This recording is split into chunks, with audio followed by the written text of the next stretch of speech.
Salam əziz izləyicilər. Bugün sizin qarşınıza səbzəli bükmələrlə gəlmişəm. Bu xəmir üçün bizə lazımdır. Su, un, duz, 3 ərzaqdan ibarətdir.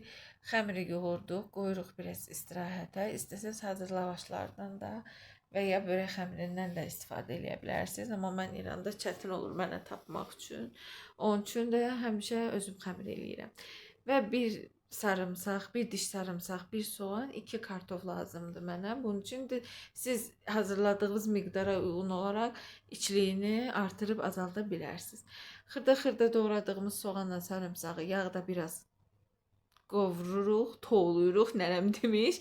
Ondan sonra rəndələdim. Gördük ki, soğanlar tamamilə ölüb, suyunu salıb. Ondan sonra kartoşkaları, rəndelədiyimiz kartoşkaları əlavə edirik və bir şey var ki, kartoşkanı da çox qızarmamış, gözləyirik ki, biraz rəngi döndü, bişdi. O da suyunu saldı acana. Ondan sonra göyərtisini əlavə edəcəyik əziz izləyicilər. Göyərti də ki, mən buzlu göyərtidən istifadə etmişəm. Çünki mən burada İranda hər dəqiqə təzə göy tapa bilmirəm. Göyərti qətiyyən. Çünki gününə görə olmur və mən dil bilmədiyim üçün özüm gedib hər dəqiqə ala bilmirəm. Onun üçün göyərtiləri buzluğa qoyuram, buzluqda saxlayıram, lazım onda istifadə edirəm. Və gördüyünüz kimi göyərtisini də əlavə elədim. Göyərti də ağlınıza gələ biləcək hər göyərtidən var bunun içində. Qarışıq göyərtidir. Və ədviyyatlar. Ədviyyat olaraq da duz, qırmızı biber, pul biber, qəhvəyi sumaq, qırmızı sumaq, bir də sarı kök, bir də rozmarindən istifadə elədim mən. Siz ədviyyatlarını da istədiyiniz zövqünüzə uyğun olaraq dəyişdirə bilərsiniz. Əlavə edib azalda da bilərsiniz. Göyərtini də gözləyirik. Çox bişməmiş, tam qızarmamış. Biraz bişdi. Yarım xörək qaşığı tomat əlavə edirik. Pomidor tomatı.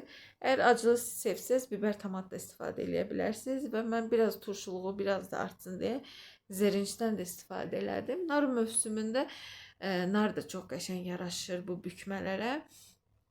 Gördüyünüz kimi içliyimiz hazırdır izləyicilər. İstədiyiniz pendir növündən də istəsəz istifadə edə bilərsiniz. Mən bugün duzlu pendirdən istifadə elədim. Biraz içinə duzlu pendirlə qatışdırdım. Çünki mən duzlu pendiri çox sevirəm. Qutabda olsun, kətədə olsun, börəkdə olsun, çox dadlı olur.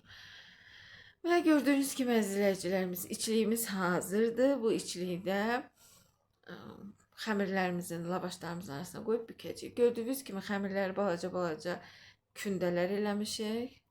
Bu kündələri biraz yumru, dairəvi şəkildə açırıq. Ondan sonra ortasına içliyimizi qoyuruq və əvvəlcə sağını solunu büküb, sonra da aşağısından yuxarısını bağlayırıq və belə bir bükmə alınır. Bütün bükmələri bu minvalla bu stillə eləyirik əziz izləyicilər. Bükürük. Ondan sonra gördüyünüz kimi hazırdır. Bükmələr bir yekə bir balaca eləmişəm bu səfər və qızğın yağda o tərəfli bu tərəfli qızardırıq. Və bükmələrimizi atırıq yağa. Çünki lavaşı çox xırt-xırt, çox qəşəng olur. Mən ona görə çox özüm təzə xəmirlə çox sevirəm. Özüm elədiyim lavaşla alınmadan daha çox qəşəng çıxır. Həm də ki tərkibində maya yoxdur bu xəmirin. Yəni ki, mayasız xəmir də daha xeyirlidir bildiyiniz kimi. Çünki mayası çox olanda biraz sonra fəsadları olur. Və gördüyünüz kimi bükmələrimiz hazırdır. O yanı bu yanı qızarır. Bütün bükmələri belə qızardırıq. Bütün bükmələri belə qızardırıq. Və yığırıq salfetkanın üstünə ki, yağını çəksin. Və yavaş-yavaş servisə hazırlayırıq. Əziz izləyicilər və bildiyiniz kimi bunu istəyən sosla da istəsəz yeyə bilərsiniz. Və oğlum gəldi burada mənim fikrimi qarışdırdı.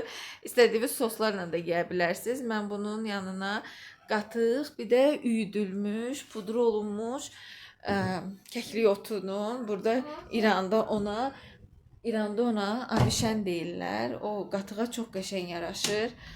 Qatıram və gördüyünüz kimi sosu da qatığı istifadə elədim. Çünki yayda başqa soslar ağır olur, çox istifadə eləmək olmur və bükmələrimiz